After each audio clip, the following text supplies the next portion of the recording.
Well, hello, Shiny Crafty People. Tim Totten here, and welcome back to the channel. Today, I'm going to show you how to make fabric origami. And we're actually going to start with what looks like a really difficult project, this cute little basket that is made out of one single sheet of paper, but I'm going to show you how to make it out of fabric.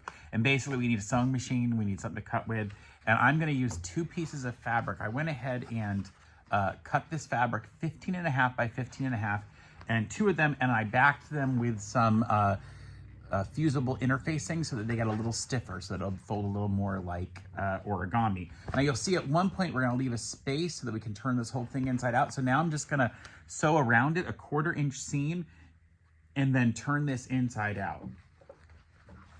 So I'll get these 2 pieces exactly together. We're just making one gigantic piece of fabric paper, so to speak. Now I'm using a 1/4 inch seam on my machine. You can use a little bigger if you want, but I don't really suggest it. I think 1/4 inch is perfectly fine. You're just getting these pieces together. You're not wanting to, you're not trying to create something that was worried about the seams not holding together, because this is gonna be folded a lot and a lot of other details. So let's just get in here and go.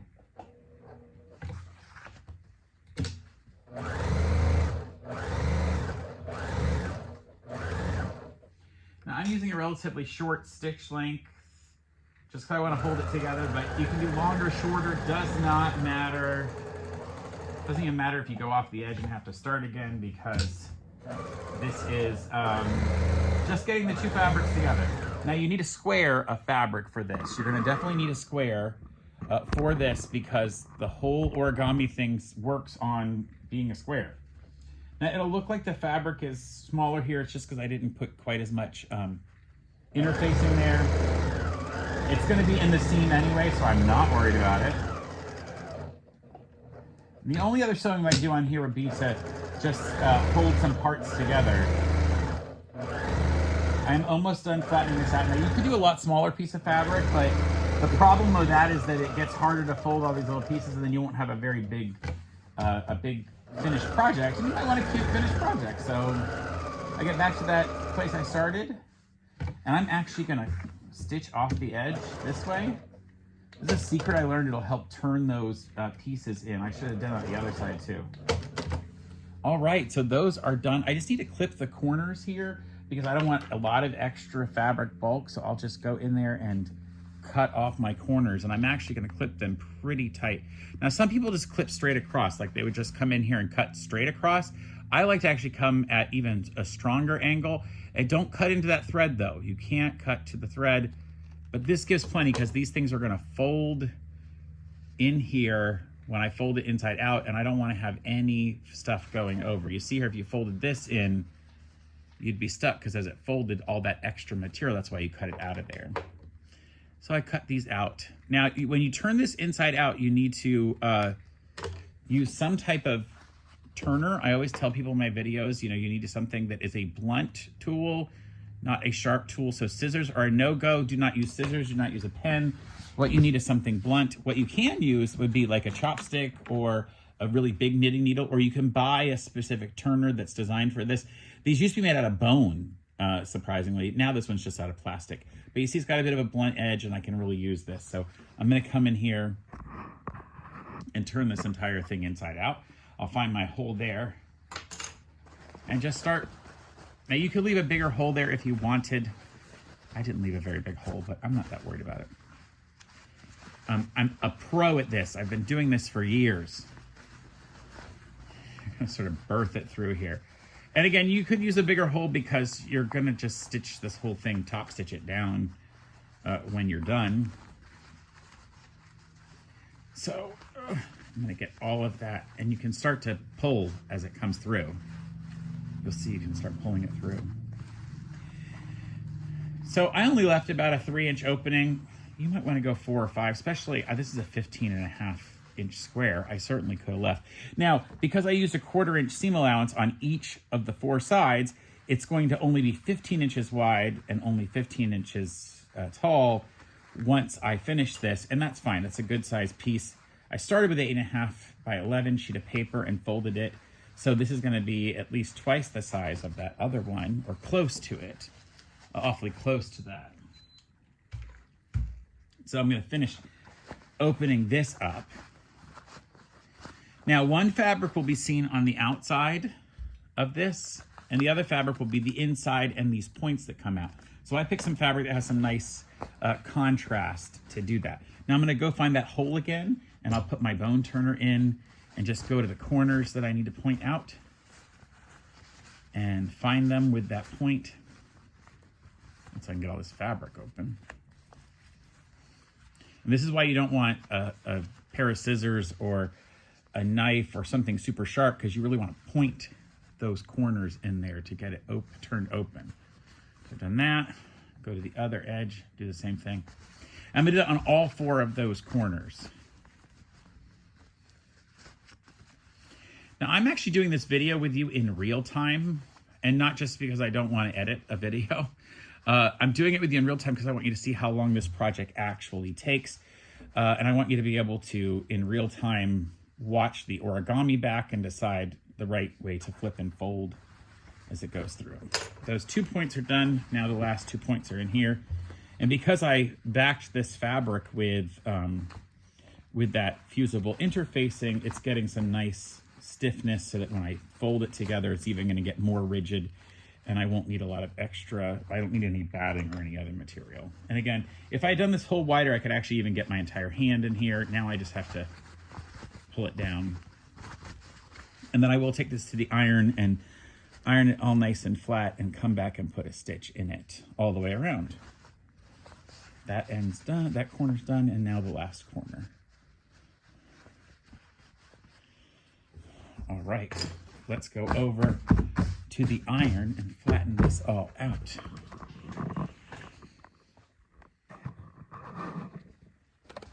So I've got that entire piece there ready to go, and I'm just gonna give it a good press.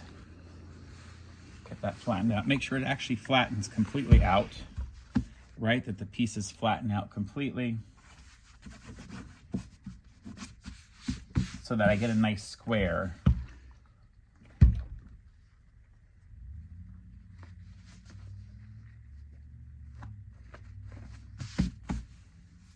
And this end, let me get a better angle of this. This end where those pieces folded in, because I did that extra stitch, it wants to pull them directly into where they need to be. And it's going to be a lot easier for me to flatten that out. Look how much easier that's going to be.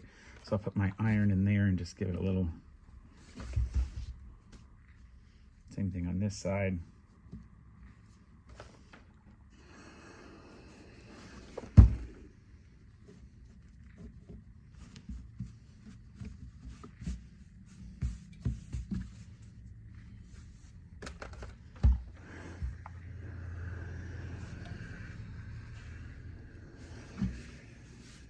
So I'm just going to quickly hit this with an iron all the way around. I actually find on this side, the dark side, it's easier to iron because I can see better than the other side that has a little bit of pattern to it.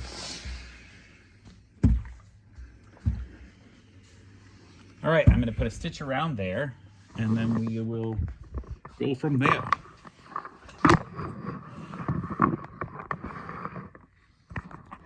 Ooh, I may have to edit out some of this bouncing and jumping.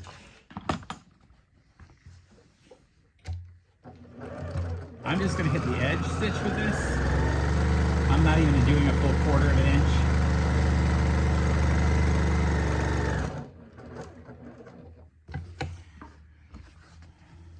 Now my machine has what's called needle up, needle down position, and I use that here so that when I stop, it leaves the needle in the down position.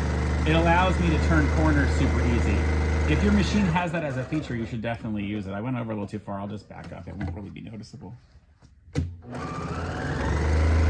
Now, once this is done, it's the folding is next. I will do the folding with an iron because I would normally sort of fold it with, you know, with paper. I would really crease it with my fingers and everything else. Well, I'm going to need an iron to do that.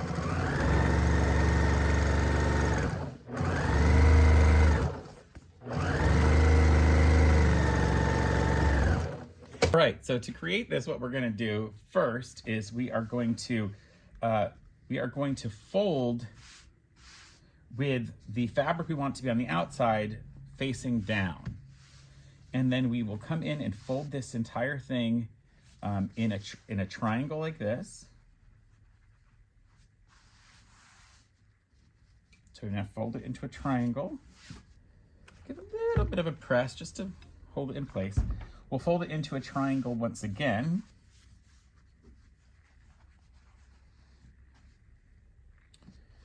And then I'm just going to use my fingers for that.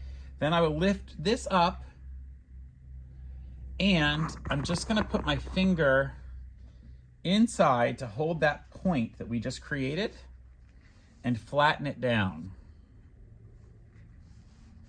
So it's created a square shape. This I will definitely iron each of these two sides right here. Then I'm going to flip the entire thing over. I want to bring it up right along with from that point to this point here, just like that, straight up in the air. And then I'll put my finger in and fold it down again. So we're getting, these points need to hold together on the inside and the point on the outside. So we create this square package. And this square package has the point at the bottom, these 2 points that came in next to it, and the one on top. So we've created now this square sandwich. Definitely going to iron that. Now what we have here, if I turn it around, at the bottom I'm going to put the point where everything comes together, and there's 2 layers here. 2 layers on each of these.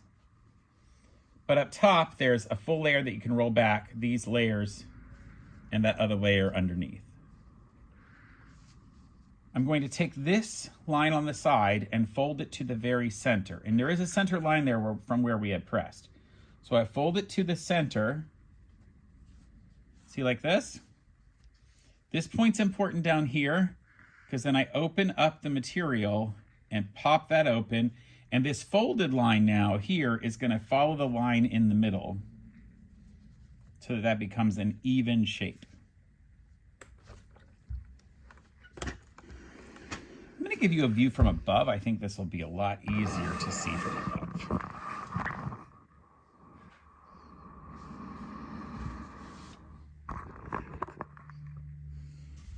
So now we're going to do the same thing on the other side. We're going to open the side that has several flaps. We're going to fold this entire line straight down the middle. And make sure it's pointed at the top here. Fold that in. Give yourself a little bit of a crease. It doesn't have to stay in there because then we're going to open it, put our finger right down to the bottom here, and then flatten it out. So this line that we had creased in follows this line here. We can give all this a press. Press all that up at the top.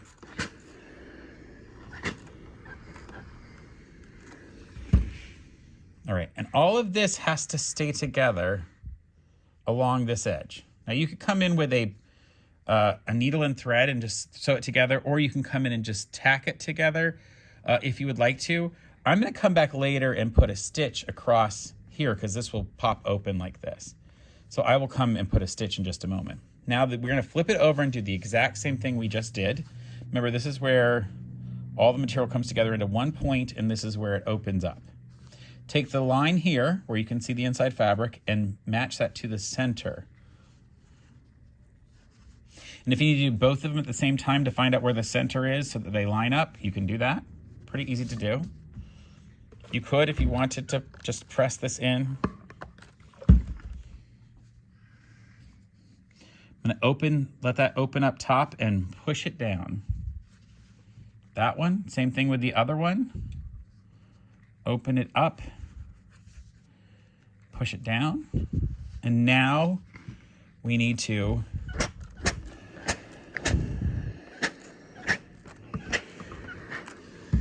press all of that. All right.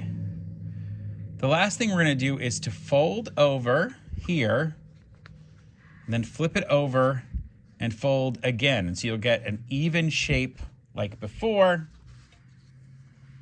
And we'll just fold these other arms back. Look at that one.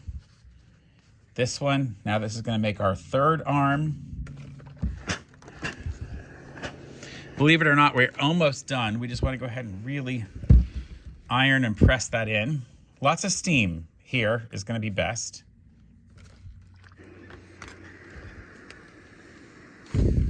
All right, and then flip the entire thing over and do the same thing. Fold those back right to the center line. And now we've put in all of them, and I will just give them a nice strong press.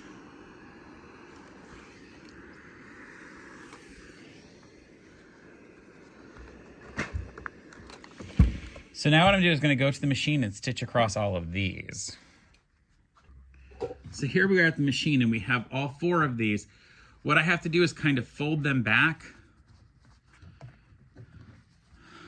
Fold each of them back like this. We'll open to the center ones, fold those back. All right, now once we've done that, I can come in here and stitch right across.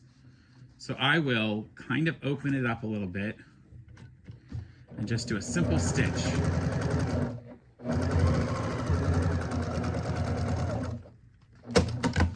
What that has done is held that in place, and then I can come and do another one. So I'll pull it back and do the same thing on another one.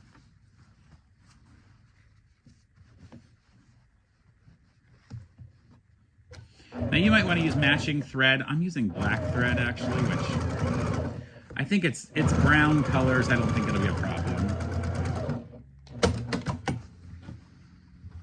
So that one's done. I can flip it out of the way, open another one up.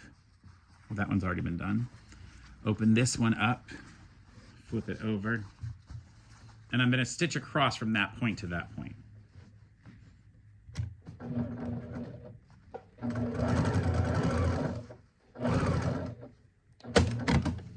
Got something a little bit off in here. Let me pull a couple threads out. There we go. I'll trim that up too before we go.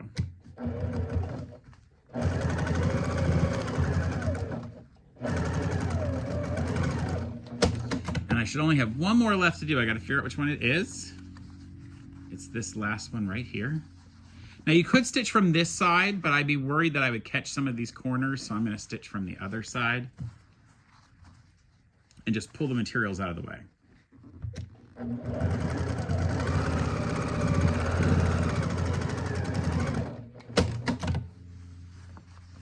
All right, let's go back to what our next step is.